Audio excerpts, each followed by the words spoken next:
How's it going, everybody? Welcome in to another episode of the Mavs Step Back Podcast. I'm your host, Dalton Trigg. Just wanted to come on here and briefly recap what we saw on Thursday night as the Dallas Mavericks took on the Minnesota Timberwolves. And the Timberwolves snapped the Mavs' four-game winning streak. The circumstances weren't in the Mavs' favor going into this game because it was their third game in 4 nights. Luka is coming off of uh, back-to-back games earlier this week where he played more than 40 points in each game. It didn't affect him much, in this Timberwolves game. He had 39 points, did as much as he possibly could to try and get the Mavs a win, but it just wasn't in the cards. It wasn't in the cards, when you're playing against the best defensive team in the league, the top team in the West, in a scenario where it's your third game in 4 nights. You've got to be on your A game, from start to finish. And to start the game, that was the case for the Mavs. They got out to a 19-4 run. And, at that point, you're thinking, okay, the cards are kind of stacked against them. The chips are stacked against them, but you kind of felt like it was a situation where, hey, maybe they pull it out because on Tuesday in the win over the Lakers, you kind of got the feeling toward the end of the third quarter when the Lakers made their run that maybe the Mavs were starting to run out of gas. And then they turned it on in the fourth quarter and pulled out the win. So kind of got the same feeling in this one last night. The Mavs, they were just running out of steam after they got that 19-4 lead. The Timberwolves immediately came back, made it 19-13, forced the Mavs to take a timeout, and it just wasn't the same since that moment happened. So they grinded out a win over the Mavs and played really good defense. Now, I say they played really good defense. That's a true statement. They did play good defense, but the Mavs also missed a ton of shots. A ton of shots. Only shot 21.9% from three, which is awful. you're, you're not going to win. They had 16 turnovers too. So, when you're playing the best team in the West, number one defense in the league, third game in 4 nights, you're not going to win very many of those games when you shoot less than 22% from three and you turn the ball over 16 times. It's just not going to happen. But Luka, he was great. 39 points, did everything he could to try and will the Mavs to victory, even though he wasn't able to on this night specifically. Dante Exum, he was still good. He was a team best, +7 on the night, had 14 points after coming off his career high 7 made 3-pointers against the Lakers. So, and he played some pretty good defense too. So, the Dante Exum thing is real and it's continuing to build as this season goes on. But the Mavs just did not have enough help around those two on Thursday night. And Derek Lively, based on how he played against the Timberwolves in the preseason, I thought he did a really good job. He ended up, especially early, he was getting rebounds and finishing in transition, beating out Gobert in transition to get easy dunks, stuff like that. So I thought he played really well too. But, you know, Grant Williams, he was only 2 of 11 overall, 1 of 7 on threes.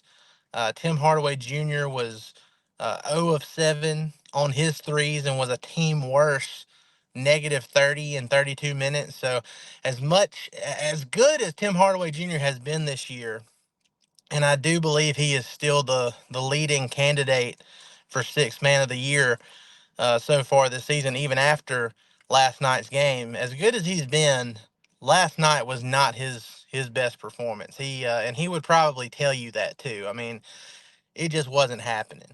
And at a certain point, it had me wondering, if Jason Kidd was going to pull the plug and just throw Hardy in there for the rest of the game and just see what happened, because -30 and 32 minutes off the bench is just, whew, it's bad. So, and look, I've mentioned this on previous pods before. Plus minus isn't just an individual stat. Like, it takes into account all of your teammates' performances, the other four guys that are on the court with you. So there's a lot of times where it can't be taken, or it has to be taken with a grain of salt because of that. And then there's other times where you look at a plus minus and a box score and it matches what you saw. It matches the eye test. And last night's game was one of those match the eye test kind of things for Tim Hardaway Jr. It just wasn't his night. And that was pretty much the difference in the game. The Mavs lost 119 to 101. They fall to 15-9 after getting 7 games over 500 for the first time in 2 years, because they didn't. The most they were over 500 last year was 6 games. So they stayed 7 games over 500 for 1 game. Now it's back to 6. They have a chance to get back there though on Saturday when they take on the Portland Trailblazers for the second time in a week, a little over a week. So, and everybody remembers what happened in that one. Mavs won 125 to 112. It was a closer game late than what many people would have hoped. Many Mavs people would have hoped, but they pulled out the win in that one. That was the game that Kyrie Irving went out in the second quarter with his heel contusion injury, and we still don't have any new updates on Kyrie as of yet. So we will see if he's back for that one. Mavs should have a pretty easy time bouncing back from the loss, because look, for the number 3 offense in the league to come out and shoot 21.9% from 3, they shot 7 of 32 overall as a team. Naz Reid, the backup center for the Timberwolves, who's amazing. I mean, he always plays pretty well against the Mavs, but he doesn't do what he did on Thursday night every time he plays the Mavs. He shot a career best uh, 7 of 9 from 3. Oh, I'm sorry, 7 of 11 from 3. Still, we we now know how all the Lakers people felt on Tuesday when Dante Exum hit 7 threes against the Lakers and the Mavs win there. So yeah, Nas Reed, out of all the stars that the Timberwolves have with Anthony Edwards and Rudy Gobert, Carl Anthony Towns, it was Nas Reed that was the X factor. And Luka Doncic said that after the game himself. He called Nas Reed the X factor, said he's been balling lately, and you just have to tip your hat when a guy does something like that. So Nas Reed single-handedly matching the Mavs' overall production from the three-point line in last night's game. He was incredible. Mavs had zero answers for him. So when a team that's as highly rated on offense as the Mavs comes out and lays an egg, shooting as badly as they did in this one, you would think the following game, going up against a lesser team in the Portland Trailblazers with much less resistance on the defensive end, you would think they'd bounce back in a big way. I mean, it's highly unlikely that this Mavs team is going to shoot that poorly 2 games in a row. I expect a big bounce back shooting performance. I think they'll win this one handily unless something crazy happens. If Luka's good to go and you have most of the other guys around him ready to go too, I think the Mavs end up winning and they get their 16th win of the season. Now, standing wise, the Mavs are still in the top 4. They were third going into Thursday's game. With the loss, it dropped them a half game behind the Denver Nuggets. So now they're fourth. Nuggets are third. And they're 3.5 games out of the number 1 seed now, which is the Minnesota Timberwolves. So still some matchups to come with them later this year. We'll see how it goes, but it was just I'm not disappointed in how this game turned out, because, and I mean, I don't want to make it sound like I'm just looking for moral victories, because I'm not. I mean, a loss is a loss, but like I said, going into that game, and I hate the term scheduled loss, because we saw it on Tuesday. Got a win in Memphis, had to fly back to Dallas, took on a red hot Los Angeles Lakers team that just won the in-season tournament. LeBron's playing amazing at age 38. You'd think he's 28. Uh, the circumstances for that one kind of felt like, okay, maybe the Mavs are going to end up losing this game. And they found a way to grit it out, and they got the win. So you carry over to this one, and it's like the same thing. Now you're playing a third game in 4 nights instead of a back to back. Your second consecutive game against a really good defensive team, because the Lakers are really good defensively.